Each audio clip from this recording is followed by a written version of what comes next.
May ano to, ito yung Dubai chocolate daw. Ito ata yung matcha. Tinanggal ko na kasi yung balot niya. Nakalimutan ko na kung yung matcha ba to o yung labas. Hindi ko bet. Ay, pangat.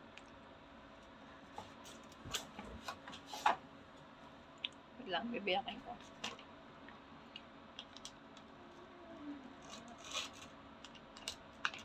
Eme. Ito. Ito ata yung matcha. Hindi siya matcha wrap.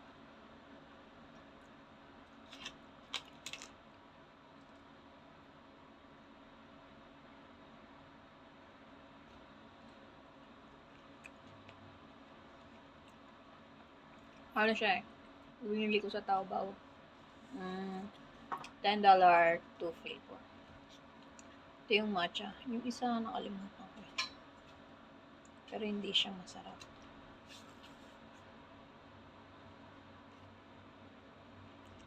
Yung chocolate, walang lasa. Yung matcha, wala rin lasa.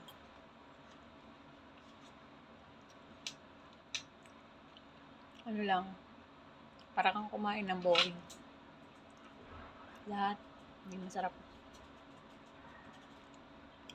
Kaya pwedeng tapon. Sayang pera ko na.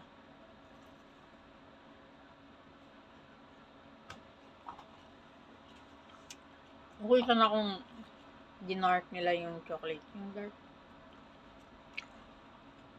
Kaya, tapos dapat yung matcha medyo tapang-tapangan. Yeah. Supposed to be ang matcha, diba? Lasang damo. Yun lang.